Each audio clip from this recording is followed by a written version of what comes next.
Welcome to my garage. Today we're tackling replacing the skid plate for the gas tank on a 97 TJ Wrangler. And of course the reason we're tackling that job is because the factory gas tank protector, it's not holding up so well, 23 years later. So today we're putting on a aluminum skid plate, and I've already pulled the old one off. I've dropped the tank, pulled the old plate off, and I've got everything laying down here on the floor. So let's take a look.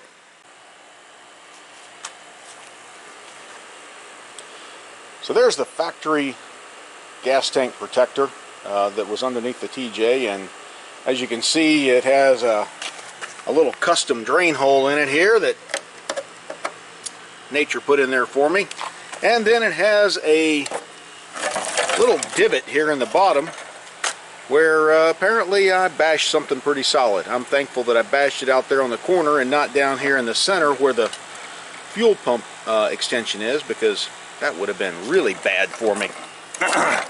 So there's a fuel tank we took out, and if you're tackling dropping the fuel tank, so a couple little pointers on the 97. On the 97, there's 4 screws up here. You access this right from where the gas cap is. Take the gas cap off, and there's 4 screws that are screwed into the body. Pull those screws out. This flange is actually on the underside, and so this whole thing drops away with the tank. And then there's one fuel connector that is well, in this case, it's 2 little tabs you push together, and then you can pull it apart. Then there was one slip connector that no hose clamps, it just slides right over there, and that's it. And one electrical connector. Now if you have a later one, a newer Jeep than the 97, then you might have some more connectors on it. There was on a 2004, there's a big connector over on this side, and several more fuel lines running across the top of it. It's a lot more involved than the 97. The 97 is about as easy as you can get it. So once you get those disconnected, then it just drops straight down, and obviously, you want to make sure you run the fuel out of the tank as much as you can before you drop it, because it makes it pretty awkward dropping it. So here's where the 4 screws were removed on the inside of the gas door. And then down here, this is the electric connector. It was a pretty simple connector. It had a red piece that ran perpendicular across it. The intent is you slide it over a little bit, and then you can push down on the quick release and slide it out. But whenever I slid mine, it popped out, and I haven't found it yet. It went somewhere. And then this is the fuel connector that these 2 ears, you squeeze them together, and then that slides apart. And then last, this was the slip fit fuel hose that just pulls off. It's, like I said, it's just a slip fit. So this is the Savvy aluminum fuel tank protector for the TJ, and I went with the Savvy for a couple reasons. One, this whole tub is a welded aluminum tub, so it keeps the weight down instead of running steel.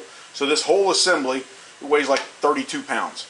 But you get an aluminum tub, and then the new bracket that runs across the back, and it runs completely the length of the tub across the back to provide good support, tying it into the frame. And then of course this is the steel support that runs along the front. And it comes with new stainless steel tank straps. The tank straps, if you don't know, they run over the top of the fuel tank and bind it down to this tub so it's not bouncing around. And then it comes with all new hardware, so you don't reuse any of your nuts and bolts that you took off of the old one. Everything's right there that you need. This one is a little bit more expensive than some of the steel options if you look at just the initial purchase price, but there's a couple other things to consider. The Savvy does not require that you have a body lift. Almost all the steel ones that I looked at required a body lift, and body lift of at least a ½ inch. So there's 2 rows of bolt holes in the steel bracket, and that allows you to hang it without a body lift, or if you have a body lift, you get to suck it up a little bit more and get another, I don't remember, inch or inch and a quarter of ground clearance underneath that tub. So, you know, there is some advantage to having the body lift, but I didn't want to go the body lift route. Also, none of the steel models that I looked at came with the new tank protector, or tank straps to hold it down. They all either required you reuse the old tank straps or purchase new ones, and those run $35, $40 for the inexpensive set of tank straps. So when I looked at the steel option along with new tank straps and considered that either I had to install a body lift or I had to space in between these brackets and the frame to drop the whole assembly down again on a steel one, then the cost to get the Savvy, by the time I paid shipping from the various locations that you can order them from, the Savvy was only about $25 more than buying a steel option when those other factors were considered. So in my opinion, it made the Savvy the hands down the best choice. And I'm not getting any kickback from Savvy on this. I'm preaching them just because it's the one that I picked. But it's aluminum, so I mean, really, is that going to protect us? Is that going to keep our tank safe? Well, that's why there's a hammer laying there.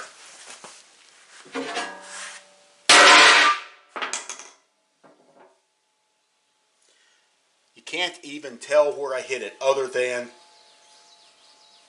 it's just scuffed the outside, and the divot didn't trim. So I feel pretty good about trusting this tank, this skid, to protect my tank whenever I go bouncing around on the rocks off-road. So one more time, just for the fun of it. Marred the outside, but not even a divot.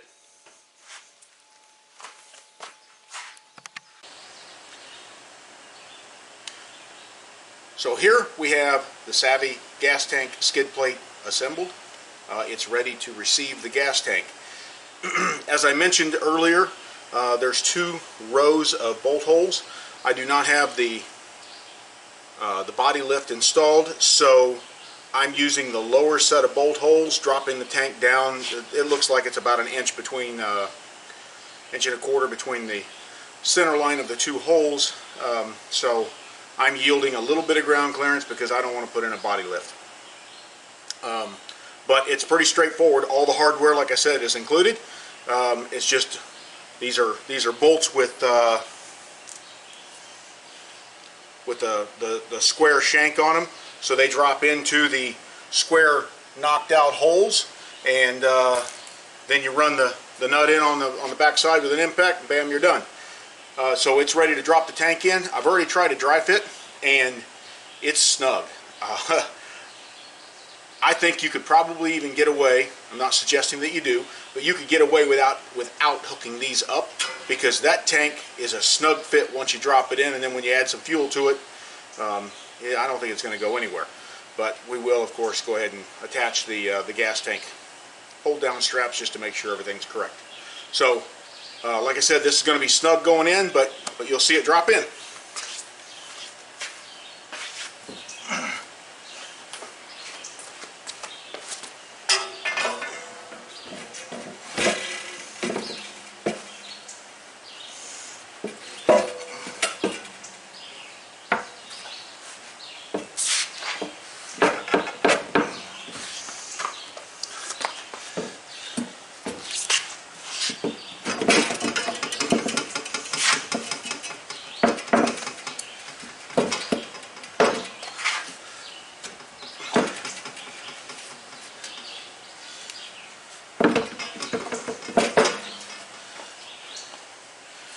All right, there it is, dropped down in the protector. Now you see what I meant by not sure we even need these, but I'll go ahead and get these hooked up and get it underneath the Jeep, and then we'll check back with you.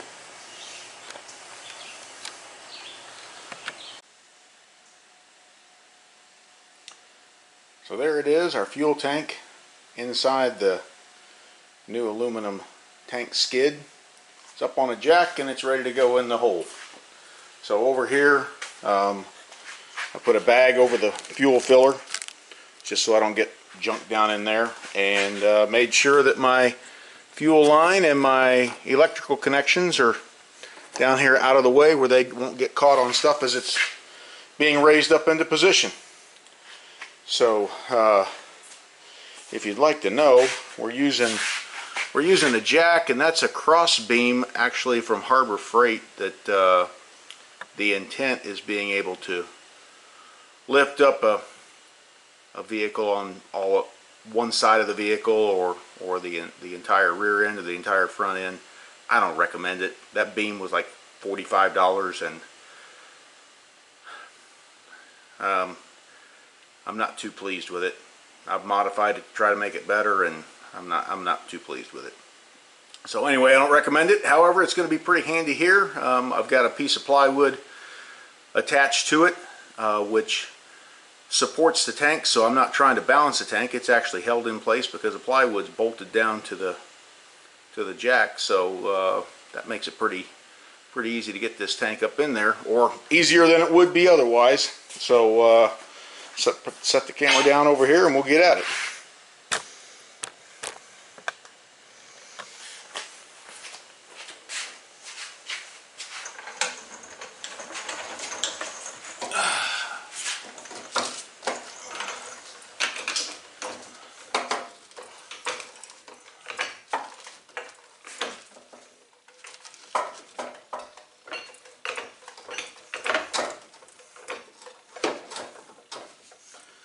Got to get the fuel filler hose up through its hole, and once you get it started up through its hole, then we can move this whole thing sideways over to where it needs to be.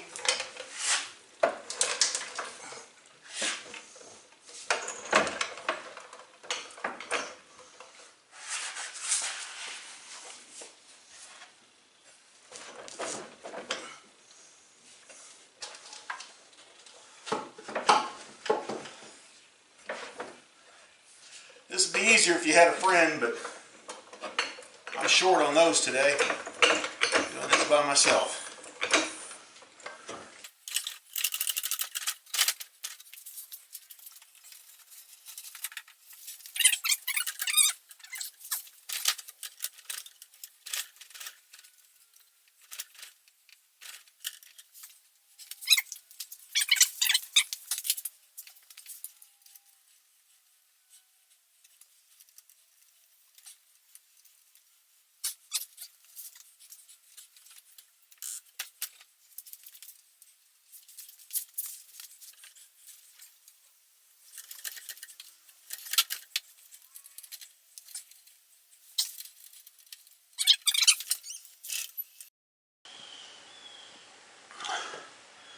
And there you have it. If you were laying on the ground looking up, that's what we would see. And that is what is going to protect my fuel tank. Give me peace of mind while I'm out there bouncing off of shelves. So we'll get the wheels put back on it, get the ground wires for my tail lights hooked back up, and get this baby on the ground.